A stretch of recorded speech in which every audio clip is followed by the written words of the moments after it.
This is Chronicle on WCVB Channel 5. A staircase with its own soundtrack.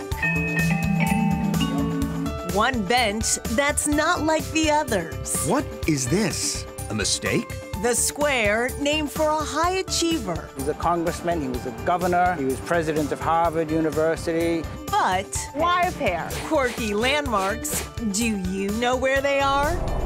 This pizza oven is an Instagram fave. Everybody wants to take pictures of it when they come in. This work of art is hard to miss. It feels like a wall that needed some love.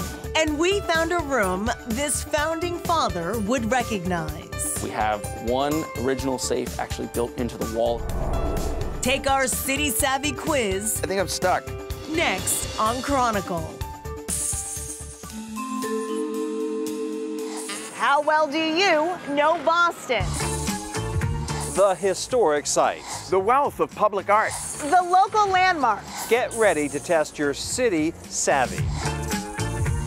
Answer A, B, or C. Where are we? We begin in this brutally busy intersection where, surprise, the centerpiece is a sweet-looking giant bronze pear. Why a pair? Why a pair? Because, as artist Laura Baring-Gould explains, this neighborhood is ripe with history. So this community, they grew pears here. They first cultivated this pear here in the 1800s as a cross-pollination between the Bartlett, a really thick, sturdy skin, and a Flemish Beauty, this round, succulent, fat little pear that inside was sweet as butter. You make me want to take a bite of the pear and taste the community. That's what it's about. So for me, it was a metaphor. It told the story of the people in this community. They have to be thick-skinned. They have to be resilient. It's about the pear, and then it's also about these 10 other artworks that really tell the people's history in the community. Stories of Native Americans, soldiers, early activists. One of them was Lucy Stone, who lived not far from here. And her quote that we selected for the artwork is, "It's not possible in such times for a woman to be silent." Really now, how often do you see artists cleaning their public art? These are community stories. This is community history, and it needs to be honored. And it's actually a great way to touch base with people in the community and just hear some more stories. Spearheading the transformation of this square was neighborhood native and city archivist John McColgan.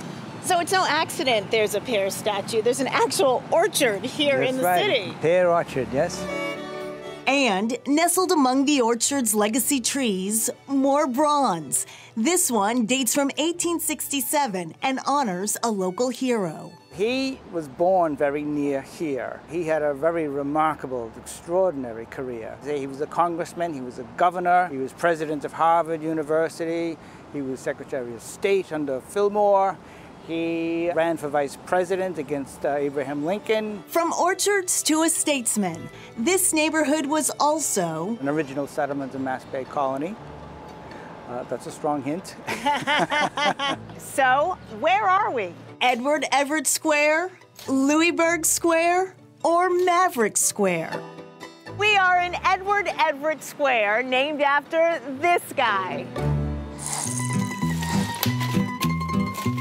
People here are particular about their pizza. The dough.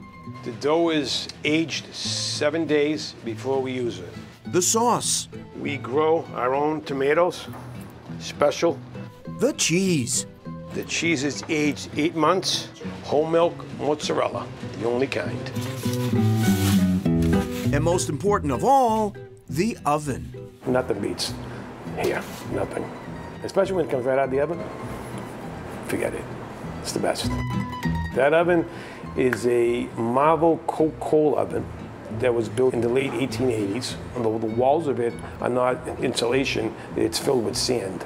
So it keeps the intense heat, which gets to be about 700-800 degrees. It's our Sistine Chapel. And like the Sistine Chapel, also a tourist attraction. Everybody wants to take pictures of it when they come in.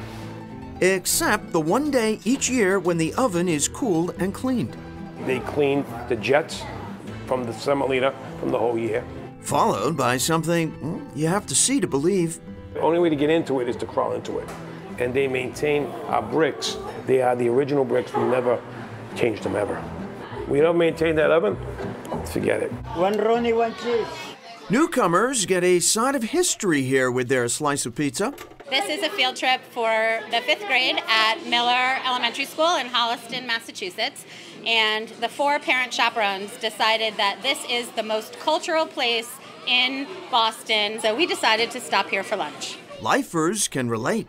75 to 80 years. Culture, history, pizza. Where are we? Well, St. Arpio's, Regina Pizzeria, or Ernesto's. My name is Richie Zapata, and I'm the GM of Regina Pizzeria in the North End, the one and only.